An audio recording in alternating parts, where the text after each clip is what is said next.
మీరు ఇంజనీరింగ్ చేశారా? జాబ్స్ కోసం సెర్చ్ చేస్తున్నారా? 3600 మందికి పైగా స్టూడెంట్స్ కి జాబ్స్ వచ్చేలా చేసిన code Gyan 100 days software course లో జాయిన్ అవ్వండి. మీ కెరియర్ ని బిల్డ్ చేసుకోండి. నమస్కారం సాకేత్ గారు. నమస్తే అండి. సో బేసిక్గా చాలా మంది స్టూడెంట్స్కి ఒక 2-3 కోర్సులు నేర్చుకోవడం కన్నా నేను ఒక్కటే కోర్స్ నేర్చుకుంటాను సార్, అది కూడా ఈజీగా ఉండేలాగా. దాని త్రూ నాకు మల్టిపుల్ ఆపర్చునిటీస్, అంటే ఇప్పుడు నేను ఒకటే కోర్స్ నేర్చుకుంటే నాకు వచ్చే ఏదైతే కంపెనీ ఉంటుందో ఆ కంపెనీ ఇది నాకు తీసుకోవడం జరగట్లేదు. అలా కాకుండా నేను నేర్చుకున్న ఒకటే కోర్స్ త్రూ నాకు మల్టిపుల్ ఆపర్చునిటీస్ క్రియేట్ అయ్యేలాగా ఏమైనా కోర్స్ ఉందా? ఉందండి. ఏంటి సార్ అది? ఎగ్జాక్ట్లీ మనం అదే ట్రైన్ చేస్తున్నాము. అది ఫుల్ స్టాక్ కోర్స్ అవుతుంది. దానిలో మళ్ళీ Python full stock, Java full stock అని డిఫరెన్స్ ఉంటుంది. ఓకే, ఫస్ట్ మనం ఫుల్ స్టాక్ అంటే ఏంటో తెలుసుకుందాం. షూర్. ఎందుకు నేర్పిస్తున్నాము, దానివల్ల స్టూడెంట్కి అడ్వాంటేజ్ ఏంటి అనేది. యాక్చువల్గా ఫుల్ స్టాక్ గురించి స్టూడెంట్ అకాడమిక్స్లో నేర్చుకుంటాడు, కానీ ఎలా అంటే పీస్ బై పీస్. అసలు ఫుల్ స్టాక్ అంటే జనరల్గా ఫుల్ అంటే ఏంటి, అంతా. అవును. స్టాక్ అంటే కలిసి ఉంటుంది.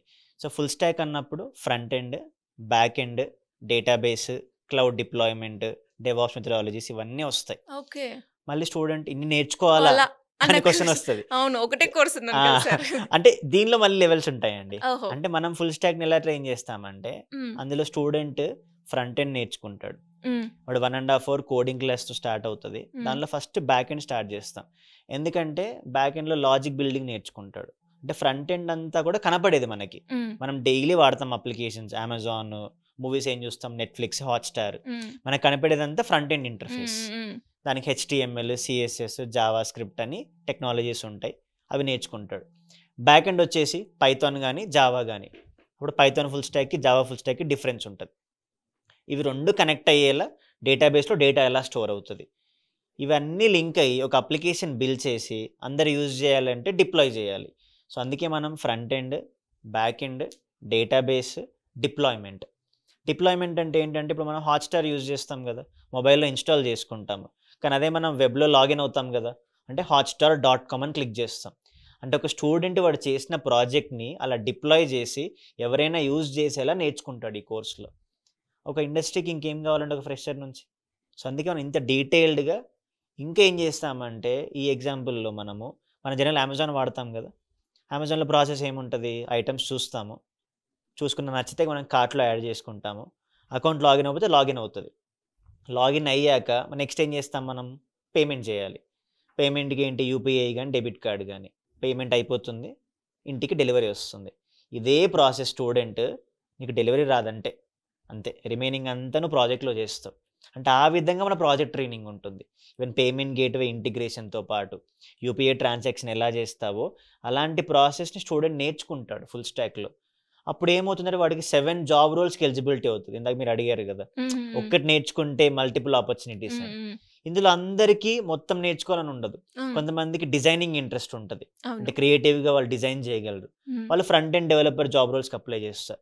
కొంతమంది లాజికల్గా స్ట్రాంగ్ ఉంటారు, అలాంటి వాళ్ళు బ్యాక్ ఎండ్ డెవలపర్కి. కొంతమంది ఫ్రంట్ ఎండ్ కొంచెం చేయగలరు, లాజిక్ బాగా రాయగలరు, ఫుల్ స్టాక్ అప్లై చేస్తారు. ఇప్పుడు ప్యాకేజీ వేరీ అవుతుంది, డిఫరెన్స్ ఉంటుంది. సో ఆ విధంగా ట్రైనింగ్ జరుగుతుంది మన దగ్గర ఫుల్ స్టాక్ అన్నప్పుడు. ఓకే, అంటే ఈ కోర్స్ ఒకవేళ నేర్చుకోవాలి అంటే ఎన్ని డేస్ ఉంటుంది సార్? ఫుల్ స్టాక్ మనం 100 days ట్రైనింగ్ ఇస్తామండి. డైలీ 4.5 hours క్లాసెస్ ఉంటాయి, 2 hours practice session. Practice session ఎందుకంటే వాడు ఫ్రంట్ ఎండ్ నేర్చుకున్నా, బ్యాక్ ఎండ్ లాజిక్ నేర్చుకున్నా ప్రాక్టీస్ చేయాలి కదా. అవును, క్లాస్లోకి వెళ్తాము, మళ్ళీ ఇంటికి వెళ్ళి బ్యాక్ పడేస్తే నేర్చుకున్నా కూడా ప్రాక్టీసింగ్ అవసరం. అందుకే ప్రాక్టీస్ అనేది మ్యాండేటరీ. అలా 7 hours కంపల్సరీ కేటాయిస్తే ఈ 100 daysలో వాడు ఒక లైవ్ ప్రాజెక్ట్ బిల్డ్ చేసి డిప్లాయ్ చేయగలుగుతాడు, అది రెజ్యూమేలో పెట్టగలుగుతాడు. ఓకే, ఈ లాజిక్ కొంతమంది ముందే స్ట్రాంగ్గా చేసి 2 monthsలోనే జాబ్ క్రాక్ చేసిన పిల్లలు కూడా ఉన్నారు. ఓకే, ఆ విధంగా ట్రైనింగ్ జరుగుతుంది. అండ్ అలాగే సార్, ఇప్పుడు ఏదైతే ఫుల్ స్టాక్ మీరు చెప్పారు అందులో బ్యాక్ ఎండ్ ఉంటుంది, ఫ్రంట్ ఎండ్ ఉంటుంది అని, మరి ఇది IT నాన్ IT బ్యాక్గ్రౌండ్ ఇద్దరికి సెట్ అవుతుందా? ఇద్దరికి అవుతుందండి. ఎందుకంటే ఈవెన్ డిగ్రీ బ్యాక్గ్రౌండ్ పిల్లలు కూడా డిజైనింగ్ నేర్చుకొని UI UX పార్ట్లో వాటిలో కూడా జాబ్ ఆపర్చునిటీస్ ఉన్నాయి. ప్యాకేజ్ కూడా 4 lakhs 5 lakhs కూడా ఉంటుంది అన్నమాట.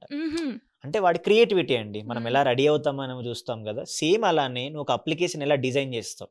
సింపుల్ ఎగ్జాంపుల్, మీకు హాట్స్టార్ ఒకలా ఉంటుంది, నెట్ఫ్లిక్స్ ఒకలా ఉంటుంది, డిఫరెన్స్ UIలో ఉంటుంది కదా. అంటే అలా డిఫరెన్షియేషన్ చేయగలిగే క్రియేటివిటీ ఉంటే ఫ్రంట్ ఎండ్ డెవలప్మెంట్కి, లేదా రియాక్ట్ డెవలపర్ కానీ, UI డెవలపర్ కానీ, UI డిజైనర్ కానీ అలాంటి రోల్స్ ఉన్నాయన్నమాట. అన్ని రోల్స్ ఉన్నాయి కాబట్టి మనం ఫుల్ స్టాక్ ట్రైనింగ్ ఇస్తాం. ఎందుకంటే multiple students different mind set ఉంటుంది కదా.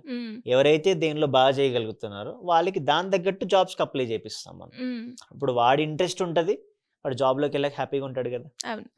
అండ్ అలాగే సార్, అంటే యాజ్ ఎ స్టూడెంట్గా, అంటే నేను డిగ్రీ కదా నేర్చుకున్నాను, అంటే ఇది నాకు కొంచెం కష్టంగా ఉంటుంది అన్న ఫీలింగ్ లేదంటే సేమే ఉంటుందా? ఉంటుందండి. ఈ క్వశ్చన్ యాక్చువల్గా ప్రతి స్టూడెంట్ అడుగుతాడు ఫస్ట్. అదే ఉంటుంది, డిఫరెంట్ బ్యాక్గ్రౌండ్ నుంచి వచ్చాను, అవును నాకు అసలు కోడింగ్ అంటే భయము, నాకు అసలు కోడింగ్ వద్దు అంటాడు. నేనేమంటానంటే బేసిక్గా నువ్వు మనం చెప్పే training from very beginning 0 level నుంచి ఉంటుంది. Spoon feeding starting first week 10 days అంతా. అంటే నీకు ఫస్ట్ కాన్ఫిడెన్స్ బిల్డ్ అయ్యేలా ట్రైనింగ్ జరుగుతుంది. ఎందుకంటే అన్ని కాలేజ్ ఒకలాగా ట్రీట్ చేయవు, అందరు ఒకలాగా అర్థం చేసుకోరు. అందుకే మనం ఫ్రమ్ వెరీ బిగినింగ్ నుంచే చెప్తాం. మేము అడిగేదల్లా నువ్వు రెగ్యులర్గా ఉండు, క్లాస్లో అటెంటివ్గా ఉండు, ఇవి చేయగలిగితే నీకు ఏదైనా అర్థమవుతుంది. అలా ఫస్ట్ మనం క్లియర్గా చెప్తాం, బేసిక్స్ నుంచే చెప్తాం. కాబట్టి ఇంకొక పాయింట్ ఏం చెప్తానంటే, నీకు ఫోన్ యూజ్ చేయడం వస్తే, ఇప్పుడు ఫోన్ వాడకుండా ఎవరు ఉంటారు, నీకు టైపింగ్ వస్తే నీకు క్లాస్ అర్థమవుతుంది. అంతే, నీకు ప్రియర్ కోడింగ్ నాలెడ్జ్ అక్కర్లా, నీకు టైపింగ్ ఎంత ఫాస్ట్ చేయగలుగుతావు నువ్వు అదే క్లియర్గా క్లాస్లో విని ఇచ్చే నోట్స్ మెయింటైన్ చేసి చెప్పే టాస్క్ కనుక చేయగలిగితే, లేదు ఒక క్లాస్లో నీకు ఆ టాస్క్ అర్థం కాల, ప్రాక్టీస్ సెషన్లో ఉండు, నువ్వు ప్రాక్టీస్ సెషన్లో ఉండి మళ్ళీ ఆ డౌట్ క్లియర్ చేసుకో.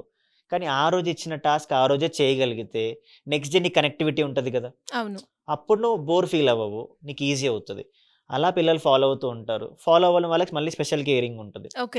అంటే మనం చెప్తాము, చేసేలా చూస్తాము, స్టూడెంట్ కూడా ఫాలో అవ్వాలి, ఫాలో అయ్యేలా చేపిస్తాం. అంటే సార్ కొంతమంది స్టూడెంట్స్ ఉంటారు, అంటే ఈజీగానే గ్రాప్ చేయలేరు, మీరు చెప్తూ ఉంటారు, బట్ నేను విన్నాను సార్ నాకు అర్థం కావట్లేదు అని. అలా 1-2 సార్లు చెప్పినా కూడా ఒకవేళ నాకు అర్థమే కాలేదనుకోండి, మళ్ళీ రావాలి అంటే అది స్టూడెంట్ నుంచి కొంచెం బ్యాక్వర్డ్ స్టెప్ అయితే ఉంటుంది. అలాంటి వాళ్ళు కూడా అంటే ఒక సపరేట్గా సార్ నాకు ఇది రావట్లేదు, మాకు ఇది కావాలి, మాకు ఇది కొంచెం మీ హెల్ప్ కావాలి అన్నప్పుడు కూడా ఆ గైడెన్స్ ఉంటుందా? తప్పకుండా ఉంటుందండి. అలాంటి ఎగ్జాంపుల్స్ చాలా ఉంటాయి మనకి, multiple branches, Vijayawada and Hyderabad అయినా. పిల్లలు ఫస్ట్ ఒకటే ఏం చెప్తామంటే, నువ్వు నేర్చుకుంటున్నావు ఎప్పుడు భయపడకు. మెంటర్ ఏమనుకుంటాడు, క్లాస్లో నా ఫ్రెండ్ ఏమనుకుంటుంది, ఇంతమంది అడగాల, బికాజ్ నువ్వేం ఫ్రీగా నేర్చుకోవట్లేదు, నువ్వు కష్టపడుతున్నావు, నువ్వు జాబ్ కొట్టడానికి ట్రై చేస్తున్నావు కాబట్టి నీకు అర్థం కాలేదు. క్లాస్లో మెంటర్ని అడుగు, అర్థమయ్యేలా చెప్తాడు. అప్పటికి నీకు అర్థం కాలేదు, మళ్ళీ మనం క్లాస్ ఆపలేం కదా, ఒక్కడి కోసం అందరినీ డిస్టర్బ్ చేయలేదు కదా. అడిగినా కూడా అమ్మో నా వల్ల క్లాస్ అయిపోతుంది. అందుకే ఏం చెప్తామంటే 2 hours ప్రాక్టీస్ సెషన్ ఉంటుంది కదా, ఈ డౌట్ ని ప్రాక్టీస్ సెషన్ లో క్లియర్ చేసుకో. మళ్ళీ వేరే ఎగ్జాంపుల్స్ తో ప్రాక్టీస్ సెషన్ లో మెంటర్ చెప్తాడు. సో ప్రాక్టీసింగ్ సెషన్ అనేది ఎంత ఇంపార్టెంట్, చాలా ఇంపార్టెంట్. దాన్ని యూటిలైజ్ చేసిన పిల్లలు ఇప్పటికీ అదే చేస్తున్నారు కాబట్టి రిజల్ట్స్ మనకి చాలా ఎఫెక్టివ్ గా ఉన్నాయి. సూపర్ న్యూస్, గ్రేట్ అండి. Thank you so much. Thank you అండి.